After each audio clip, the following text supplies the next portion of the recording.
High hello everyone, welcome back to my channel. मी Ashwini Ashu's lifestyle चॅनलमध्ये तुम्हा सगळ्यांचं मनापासून स्वागत करते. आज मी पहिल्यांदाच ना ब्रोकोलीची भाजी बनवणार आहे. भाजी तर मला आज सकाळी सकाळीच बनवायची होती.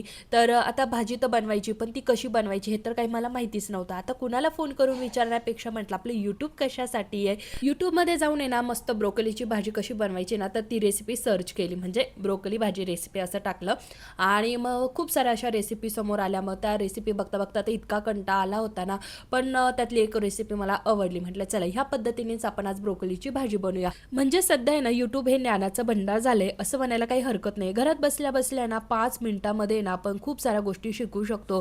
रेसिपी असू द्या किंवा आता उद्या शिवरात्री आहे, तर शिवरात्रीला काय खायचं काय खायचं नाही किंवा कोणकोणत्या सेवा करायच्या, एवढंच नाही तर आपल्याला कोणतीही गोष्ट असू द्या जी माहिती नाही आहे पण आपल्याला माहीत करून घ्यायची, तर ते सगळं काही आपण यूट्यूबवर नाही ना सर्च करू शकतो. आणि खूप साऱ्या गोष्टी असतात, एकच व्हिडिओ नसतो, खूप सारे व्हिडिओज असतात. मग त्यामध्ये आता प्रत्येकाला वेगवेगळे व्हिडिओ आवडतात. आज मला जो व्हिडिओ आवडला म्हणजे ब्रोकोलीच्या भाजीचा, तर तुम्हाला तो कदाचित आवडणार नाही, दुसऱ्यांचा आवडेल. इतके सारे व्हिडिओज असतात ना की आपल्याला बघता बघता कंटाळा येऊन जातो.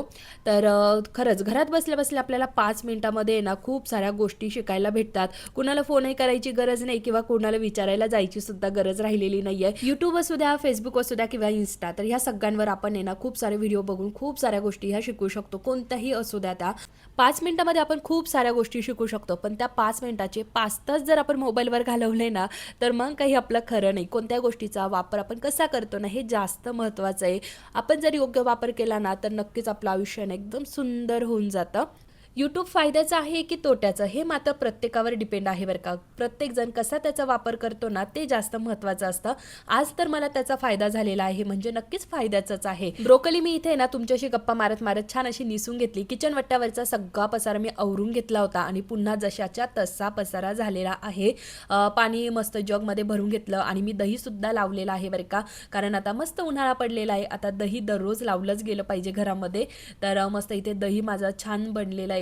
आणि आज मला आहे ना नॉनव्हेज बनवायचं होतं, पण नॉनव्हेज बनवण्याच्या आधी मला माझी भाजीसुद्धा बनवून घ्यायची होती. तर ब्रोकोलीच्या भाजीसाठी मी ना कढईमध्ये तेल घेतलं, जिरं मोहरी टाकली, कांदा टोमॅटो कट करून घेतला आणि त्यामध्ये जे काही ब्रोकोली मी कट करून घेतली होती किंवा निसलेली होती ना, तर तिला स्वच्छ धुवून त्यामध्ये ॲड केलं. आता मी फक्त तिला म्हणजे सुकी बनवणार आहे, त्यामुळे फ्राय होऊन देईल आणि शिजली की त्यानंतर सगळ्यात शेवट त्याच्यामध्ये लाल तिखट हळद टाकून घेणार.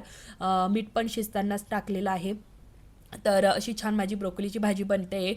आता नॉनव्हेज धुण्याच्या आधी म्हटलं जी काही चहा पाण्याची भांडी आहे ना, तर ती आधी घसून घेऊया आणि त्यानंतर आपलं नॉनव्हेज धुवून घेऊया. किचन वाटतं इतका मस्त क्लीन केलं होता ना आणि बघितला किती पसारा झाला. पण काय होतं ना, स्वयंपाक करताना किचनवर पसारा होतो म्हणजे होतोच. आणि त्यातल्या त्यात माझी खूप वाईट सवय आहे. म्हणजे मी जर आता कांदा कट करून घेतला ना, तर जे काही टर्फल वगैरे असतात ना, तर ते लगेच डस्टबिनमध्ये टाकायचे आणि तेवढा जो काही खराब झालेला पोर्शन आहे ना, तो क्लीन करून घ्यायचा आणि त्याच्यानंतरच पुढचं काम करायचं. म्हणजे असा टाइमपास मी थोडा करत असते स्वयंपाक करताना. आणि कधी कधी खूप घाई झाली ना, तर मग सगळंच पडून देते आणि सगळ्यात शेवटी सगळं झाल्यानंतरच तो क्लीन करत असते. डिपेंड असतं किती उशिरा मी स्वयंपाकाला लागते त्याच्यावर. आणि सगळ्यांना जर भूक लागलेली असली ना, मग सगळ्या गोष्टी बाजूला ठेवते, पहिलं स्वयंपाकच करून घेते, मग ती क्लिनिंग वगैरे सगळं सोडून देत असते.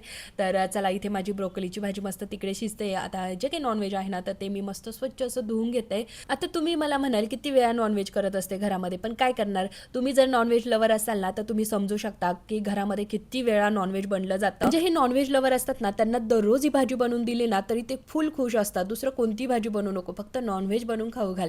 तर असं असतं. तर चला आता आपण कुणाच्या खाण्यावर जायचं नसतं, त्यांना आवडतं तर बनवून द्यायचं. तर मस्त इथे ना मी नॉनव्हेज धुवून घेतलं आणि ना ज्या काही नळ्या वगैरे असतात ना, तर त्यावर आहे ना थोडे बारीक बारीक केस होते आणि ते धुण्यासाठी मला ना खरंच खूप वेळ लागला होता. म्हणून आज आहोंना म्हटलं ह्या ज्या काही नळ्या आहे ना, त्या तुम्हीच धुवून द्या, तोपर्यंत मी कांदा किंवा मग फोडणी देते. इकडे मी कांदा कट करायला घेतला आणि आरू पण बघायला आला होता की खरंच केस कसे काय आले त्यावर. आणि त्याने जर असं काही बघितलं ना, तर मग खाताना तो खूप आहे ना नाटकं करतो. पण पप्पानी स्वच्छ धुतलं ना, त्यामुळे तो लगेच निघून गेला. आणि जेव्हा पण अशी घाय होते ना, तेव्हा माझ्या किटलीमधलं नेहमी तेल संपूनच जात असतं बरं का. तर आजही तेच झालं. म्हटलं आता नॉनव्हेजचे हात कसे काय लावायचे, 2-3 वेळा स्वच्छ हात धुतले आणि त्यानंतर तेल किटलीमध्ये ओतून घेतलं.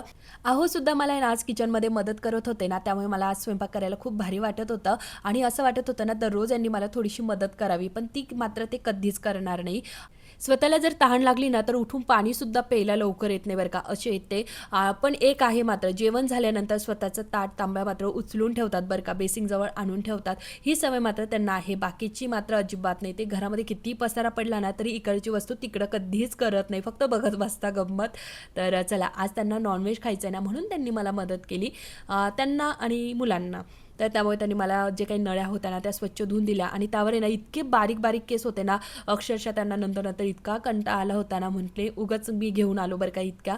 तर चला, आता ते त्यांचं काम करताय, मी पटापट इथे कांदा कट करून घेतला आणि जे काही नॉनव्हेज होतं ना त्यावर हळद, धन पावडर खूप सारी टाकायची, थोडी जास्तच टाकायची, म्हणजे चवीनुसार जाड मीठच यूज करायचं. मी नेहमी तुम्हाला व्हिडिओमध्ये सांगत असते, जाड मीठ टाकलं ना तर नॉनव्हेज छान चविष्ट बनलं जातं असं सगळे म्हणतात. आणि मलाही एक अंदाज जो आहे ना तो आता यायला लागलेला आहे, तर खरंच छान टेस्ट येते. कारण जेव्हा पण मी बारीक मीठ टाकते ना तर मग भाजी, समोरचे बरोबर सांगतात की आज थोडी भाजी हे झाली. आणि जेव्हा मी जाड मीठ टाकत असते ना भाजीला तर भाजी एकदम टेस्टी बनली जाते. तर त्यामध्ये हळद, त्यानंतर धन पावडर जसं सांगितलं, जाड मीठ, हिंग आणि त्याचबरोबर कांदा, तर हे सगळं मिक्स करून घेतलं, मस्त हातानेच करून घ्यायचं. आणि आता हे शिजेपर्यंत आहे ना मी मात्र तोपर्यंत बाकीची जी काही कामं आहे ना ती करून घेते. आणि मटण शिजताना ना मस्त ताटामध्ये वरती पाणी घेऊन ठेवायचं. आणि आरूचं रे ते मध्ये मध्ये चालूच होतं, हे इतकं लिहिलं अजून किती लिहू, असं तसं चालू होतं. आणि कधी कधी ना जर घाई असली ना तर असं वाटतं ना की मध्ये मध्ये कुणीच येऊ नये, आपलं आपलं काम पटपट करावं.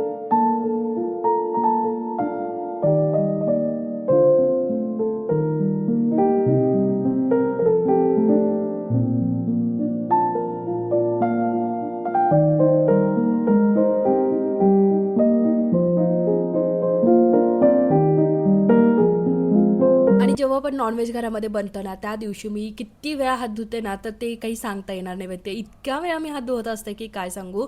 आणि नंतर हात धुतल्यानंतर माझ्या लक्षात आलं की जी काही ब्लॅक पिशवी होती ना त्यामध्ये आपण हे सगळं जे काही खरकटा आहे ना ते भरून ठेवूया. आणि मग पुन्हा ते सगळं भरलं आणि जे काही कांद्याचे टर्फल वगैरे होते ते पण भरून घेतले आणि पुन्हा हँडवॉश केलं. तर असं खूप वेळा मी घरामध्ये ना हात धुवत असते ज्या दिवशी नॉनव्हेज बनतं त्या दिवशी. आणि आज मी ना भाकरी बनवत होती नॉनव्हेज बरोबर, आणि ती पण कशामध्ये माहिती का, काठवटीमध्ये. पहिल्यांदीच म्हणजे काठवर घेतल्यानंतर मी आज पहिल्यांदीच तिच्यामध्ये भाकर बनवायला घेतली आणि इतकी छान चविष्ट अशी भाकर बनली होती बरं का. तर असं काही नाही आहे बरं का, पण मी ती हौसाने घेतलेली आहे भाकरी बनवण्यासाठी. आणि ना जेव्हा आपण नवीन वस्तू एखादी घरात आणतो आणि ती पहिल्यांदी वापरतो ना तर ती पहिल्यांदी वापरण्याचा जो काही आनंद असतो ना तो एक वेगळाच असतो. आणि त्या दिवशी आपण म्हणतो बरं का, दररोजपेक्षा ना आजचं आहे ना खूप चविष्ट जेवण बनलं गेलं. तर तसंच माझं झालं होतं. आजची भाकर म्हटलं खूप छान लागते बरं का दररोजपेक्षा. तर काही नाही, सारखीच लागत होती, पण पहिल्या दिवशी बनवते ना त्यामुळे त्याची चव जरा मला म्हणजे आनंद जास्त होता, त्यामुळे चवही छान लागत होती. भाकरीमध्ये बनवली काय आणि काठवटीमध्ये बनवली काय, सारखीच टेस्ट असते, असं काही नाही. खूप छान लागते वगैरे काही नाही. पण ही माझी ना खरंच हौस होती की मला काठवट घ्यायची, मस्त काठवटीमध्ये मी भाकरी बनवणार. आणि आज नॉनव्हेज बनवायचं होतं तर म्हटलं आज आपण भाकरीच बनवूया. चपाती आज मी बनवलीच नाही, फक्त श्लोकसाठी 1-2 पोळी बनवली, कारण तो भाकर अजिबातच खात नाही. आहोंना आणि श्लोकला भाकर नाही आवडत, पण आज आहोसुद्धा म्हणे की मी भाकर खाणार. आणि पण मला श्लोकसाठी मात्र चपाती बनवावीच लागते. आणि मी नारू ना आम्हा दोघांना भाकरही चालते आणि चपातीही चालते. तर इथे मस्त मी भाकरी बनवल्या आणि खरं सांगू का आज मला खूप मस्त छान छान वाटत होतं. आणि आहोंनाही मेन दाखवलं की मी खरंच काठवट घेतलेली आहे, तर त्यात भाकरीसुद्धा बनवल्या. कारण त्यांनी ना मला बडबड केलेली होती की फक्त हौस असते तुला एखादी वस्तू घ्यायची पण ती काही वापरतच नाही तू. तर आता जेव्हा जेव्हा ते घरात असेल ना तेव्हा तेव्हा मी भाकर आहे ना काठवटीमध्येच बनवणार, म्हणजे ते पण बघतील की नाही खरंच वस्तू घेतलेली आहे तर ती तिचा वापरसुद्धा करते. तर मस्त आमचं जेवण झालं. त्यानंतर मस्त सगळं आवरून झालं. संध्याकाळच्या वेळेला ना आम्ही गेलो होतो भाजीपाला घेण्यासाठी. आज मी आणि श्लोकच भाजीपाला घेण्यासाठी गेलेलो होतो. अहो दुसऱ्या कामासाठी निघून गेले, त्यांना अचानक फोन आला म्हणून ते गेले. मग त्यामुळे भाजीपाला मलाच आणावा लागला. आणि मी भाजीपाला आणला ना त्यामुळे मी तो एकाच पिशवीमध्ये आणला. जेव्हा पण अहो भाजीपाला आणतात ना तर ते काय करतात, जे काही भाजीपालेवाले असतात ना तर त्यांना सांगतात वेगवेगळ्या पिशव्यांमध्ये द्या, तर ते बरोबर वेगवेगळा करून आणतात. त्यामुळे मला तो निवडावा लागत नाही बरं का. आज मी एकाच पिशवीमध्ये सगळं ओतून आणलं, त्यामुळे तो सगळा भाजीपाला एकत्र होऊन गेला होता. आणि आता म्हणजे भाजीपाला वेगळा करू की स्वयंपाक करू असं होऊन गेलं होतं. पण माझ्या श्लोकने मला आहे ना खरंच मदत केली. तो खेळत होता, मग त्याला म्हटलं तुला मी अजून एक खेळ देते, हा भाजीपाला आहे ना असा असा वेगळा करायचा, हे इकडे ते तिकडे. तर त्याने मला भाजीपाला खरंच वेगळा करून दिला.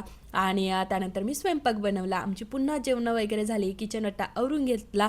आणि रात्रीचे 11:45 वाजता बघा ना आमच्या घरामध्ये कसा पसारा आहे आणि त्याचबरोबर काय चाललं चाललेलं आहे. तर आम्ही कधीही आता काहीही करतो बरं का. म्हणजे दररोज आहे ना नवनवीन गोष्टी ह्या आमच्या घरात आता सध्या घडायला लागलेल्या आहे. कारण फक्त एकच आहे की आमची टी व्ही आणि मोबाईल आम्ही बंद केलेला आहे. म्हणजे टी व्ही बघतो आम्ही, कार्टून वगैरे किंवा राईम्स वगैरे टी व्ही बघितली जाते, पण मोबाईल मात्र टोटली डायरेक्टली बंद झालेला आहे. त्यामुळे हे काहीशे नखरे आमच्या घरामध्ये चालू असतात. आता 11:15 वाजता कोणी अभ्यास करतं का? पण मी आवरत होती ना तोपर्यंत त्याचा इकडे चालू होता उद्योग, मस्त अभ्यास करत होता. तर चला, कसा वाटला तुम्हाला माझा आजचा हा व्हिडिओ? आवडला तर नेहमीप्रमाणे लाईक करा, शेअर करा, सबस्क्राईब करा. पुन्हा भेटूया अशाच इंटरेस्टिंग डेली रुटीन व्लॉग्स बरोबर. Bye bye.